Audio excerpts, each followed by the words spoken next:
Welcome back to the Pirate Republic. This is an audiobook presentation of Pirates of the Wild West, the first novel in the Storm of Time series, released one chapter at a time. Stay aboard after this week's episode for a little bit of the Pirate Republic. We have a few pirate events that had happened over this week, and I'll give you the rundown of those. If you like that, then of course go to thepiraterepublic.com and join the weekly newsletter that comes out every Friday.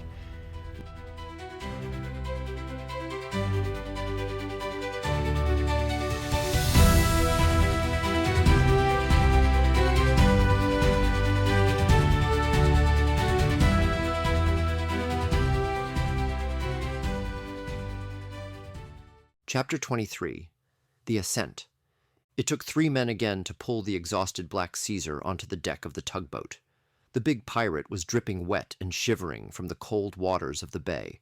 2 other divers were helped aboard, and in a scurry of activity, the crew readied the pumps and pulleys that extended down toward the sunken ship. Charles Vane brought a dry blanket to Black Caesar and wrapped it around the man's broad shoulders. He slapped him on the back good-naturedly. "If I didn't know any better, I'd say you were born a seal the way you've taken to the waters," he quipped. "I have no strength left for your jokes, Vane, but once I stop shaking from cold, I may decide to wring your neck and throw you overboard." Vane laughed and slapped his knee. "Well, let's see if all your efforts will bring back the Queen Anne from the deep before you toss me down to join her."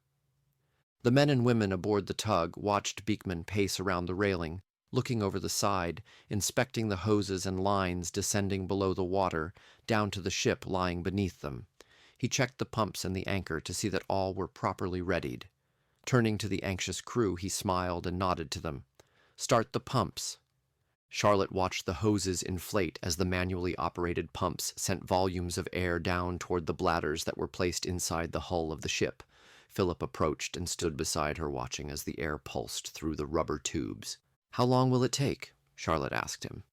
Philip looked at the men working the 2 pumps, pulling down on the long handles from the seesaw mechanism, one pull after another. He calculated the amount of air pressure that was created by each motion, and then applied that to the number of pulls each man accomplished per minute. He then calculated the amount of air each of the 2 bladders held. 28 minutes should be enough to inflate each bladder, but we should start seeing results in around 20 minutes. First, the ship will start dislodging itself from the bottom. The lines attached to the lanyards can then be used to right the ship and guide it up as it starts to float to the surface. The wonders of this age, Charlotte reflected. Indeed, the age of man conquering the world through the use of science is upon us. Nothing is out of our reach. Our technology must seem like magic to someone from your perspective, said Philip. I was never one to believe in magic or sorcery. Even in my homeland, the superstitions seemed pointless, but only to warn small children of spooks and dangers. My fellow seamen remain a naive lot, with the many myths of the waters they sail upon. But mermaids and nymphs, I have yet to see such things. Then again, here I stand, swallowed and spit out by a storm of time. 150 years passing by in mere moments. Charlotte gazed down at the ship resting at the bottom of the bay. Maybe we'll find a beautiful woman with the tail of a fish living in Blackbeard's cabin. Philip stared at the profile of the dark-skinned woman. What an unusual beauty she was, and an immeasurable intelligence lurking behind those tan eyes that shone bright with flakes of gold. "Do not stare so fervently at me, scientist, lest I cuff you on your bulbous head." Philip smiled, but took the hint and wandered over to Beekman to watch the blurred vision of the ship below. "Once it starts to rise, I will need you to be my eyes while I start the engine and maneuver the boat to keep abreast of the ship." Philip nodded, and the 2 men watched and waited. Mary Reed and Tom stood at the stern of the tug, watching the scene below. The main mast could be seen below the water, standing at a 45-degree angle. Tom had never spent much time around the waterfront. It was a dangerous place for a young boy. He had heard stories of boys being hijacked and forced to work aboard ships, never to return home. This was the first time he was ever on a boat, or for that matter on the water. He looked up at the pretty woman with red hair that was now his friend, Mary. He had begun to have a heavy crush on the lady after dancing with her at the saloon. He knew she'd say no, but he wanted to ask her to marry him. He was far too young, but in about 8 or 10 years he had decided he would propose to her. His eyes turned to the distorted image of the captain's great ship lying below. He wished very hard for the men and women around him to be able to raise the ship so that he could sail around the world on fantastical adventures with Captain Blackbeard and his new friends. If only the tugboat captain could make this dream come true for him. Tom's sharp young eyes were the first to spot movement from the drowned ship. "Look," he pointed. Mary peered down at where the boy was pointing. She could see the mast rising and then falling as the ship below shifted its weight on the bottom of the sandy bay. They were quickly joined by Black Caesar, Beekman, Philip, Vane, Charlotte, and several crew members. Beekman watched as the ship slid toward the tugboat. He then began to call out orders as he went to start the engines. The boat quickly became a flurry of activity as crew members rushed about doing their jobs. The lines from the lanyards and winches began to go taut as they were ratcheted to control the movements of the ship below. "Where is she?" Beekman yelled at Philip from the pilot house. Philip watched as the Queen Anne's Revenge moved slowly toward starboard. "Starboard side," Philip called. "Stand where she is," Beekman yelled back. Philip moved his body to where the Queen Anne was and then shuffled along the rail so that he was staying in front of it. Beekman gently throttled the tug to keep it lined up on the side of the ship that held the winches stretched over the water. "Keep pumping," Beekman told the men working the air pumps. They didn't need the encouragement as they were caught up in the excitement, and any sore muscles from the nearly half-hour of exertion was quickly forgotten. Philip looked at his pocket watch to see that more than 23 minutes had passed since they started to inflate the bladders. 5 more minutes and they would be near full, and by all calculations the ship would rise. The pirates and crew were crowded around him as the tug and ship struggled against each other. He was unable to move his body with the people pressed against him, so he couldn't correct the location for Beekman to see where the Queen Anne was. "Move, people! I need room!" he said loudly and waved his arms at them. Once they realized they had been caught up in the excitement and needed to give way, they quickly complied. Philip watched with studied interest while he moved around the deck, keeping pace with the ship. It was now rising, and the main mast was going to break the surface soon, but its course was directly at the tug. If they didn't switch sides, they would either break the mast or it would punch a hole in the tug. "Hold!" Philip yelled. "Stop pumping! Hold!" The pumping stopped, and Beekman changed the thrust of the boat to remain stationary. "The mast is coming straight at us. We need to be on the other side," Philip called to Beekman, who nodded he understood. Beekman expertly throttled the engine to bring the tug in a half circle as Philip gave him directions. Once they were on the other side of the Queen Anne's mast, Philip gave the go-ahead to continue pumping air into the bladders. "Give a little slack to the lines," Philip called over to the men minding the winches and the lanyards, who quickly adjusted the tension. Philip watched as the mast slowly emerged to crest the surface. The pirates stealthily gathered around him again as the Queen Anne's Ascent brought it from a blurry outline to lucid detail. Flotsam and debris slid from the deck of the ship as it rose at a listing angle toward starboard, but what a sight it was. Philip couldn't take his eyes off it. A real-life pirate ship, Blackbeard's pirate ship, a 200-ton frigate was being raised right in front of him. The second mast now crested the waters, and he could see the massive deck and sides lined with closed ported doors where at one time cannon barrels would have been pushed through to give fright or fight to any oncoming ship. He took note of the reefed and torn sails swaying in the water. There were several swivel guns mounted fore and aft, as well as one each on the starboard and port rails. Rope and fabric hung over the sides from all areas of the ship and its masts. It was at once a wreck and a thing of beauty as the deck neared the surface. Philip hardly heard all the shouting of orders by Beekman as he guided the tug with his hands on the wheel, and the men with his voice to keep their distance and stabilize the ship while raising it.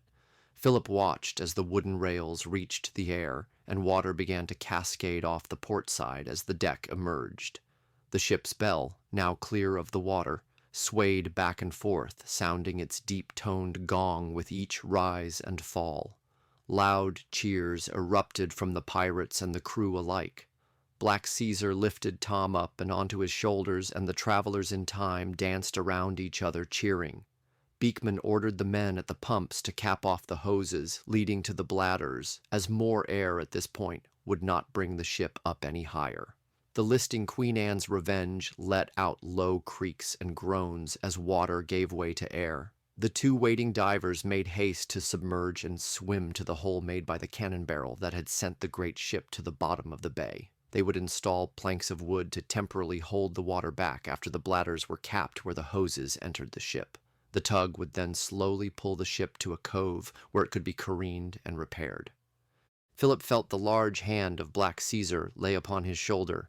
He looked up at the man who still had young Tom on his shoulders. "The captain would be proud. I wish he was here to see it," Black Caesar said. It was a rare moment that found Philip without words, but now was such a moment. Before him was the beautifully constructed wooden vessel that had housed hundreds of pirates, the quarterdeck standing many stories high, the ornately designed forecastle looking freshly painted in red and black. The water-soaked wood was sparkling in the sun, and he blinked his eyes again and again as the sails began to snap in the wind, sending a salty spray of water droplets floating in the tug's direction. The rest of the pirates and crew were silent while the ship rose and fell with the small swell that moved throughout the bay.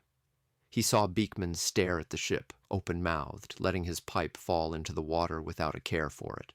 He looked again in awe at the Queen Anne's Revenge, his smile frozen on his face.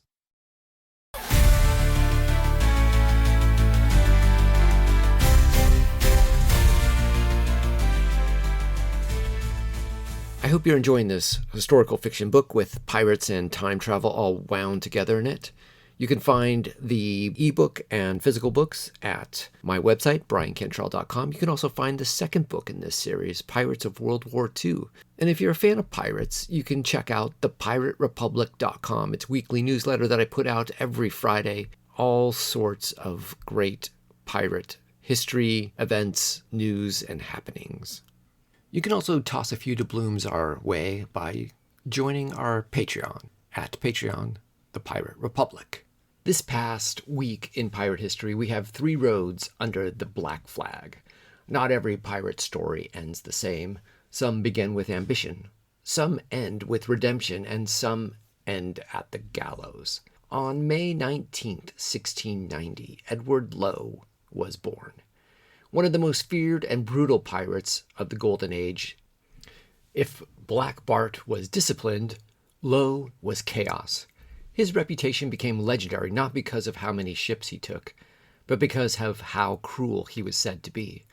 Stories surrounding Lowe describe captured crews being tortured, ears being severed off as well as other limbs, ships burned, punishments designed to spread fear throughout the world. Whether every tale was true or not, his reputation alone became one of his strongest weapons. At his peak, Lowe reportedly captured well over 100 vessels. Even pirates feared becoming too much like Edward Lowe. On May 20th, 1718, Blackbeard accepted the king's pardon. One day you're terrorizing the Caribbean, the next you're trying retirement. So on May 20th, 1718, Blackbeard accepted the king's pardon offered through Charles Eden. For a brief moment, Blackbeard was officially legitimate. He settled near North Carolina, tried life as a respectable citizen, or at least respectable by pirate standards. But unfortunately, retirement did not stick. Within months, he was back to questionable dealings and opportunistic captures. Turns out, some men aren't built for the quiet life. On May 23rd, 1701, Captain Kidd meets the gallows. The end came for one of history's most famous names. William Kidd was executed in London, and the execution became almost as famous as the man. Legend says the rope snapped during the first attempt to hang him. Kidd survived, only to be hung again. His body was later displayed as a warning to every sailor who thought piracy looked glamorous. And yet the opposite happened. Captain Kidd became immortal. His lost treasure legends still inspire treasure hunters today. 3 pirates, 3 very different fates. Edward Lowe became feared. Blackbeard tried to quit. Captain Kidd became a warning, but all three proved the same thing. Once you raise the black flag, it's hard to lower it. I wish you fair winds and salt in the air. May your pockets stay heavy and your troubles stay rare. And if adventure comes calling, answer. Until next tide, this has been the Pirate Republic.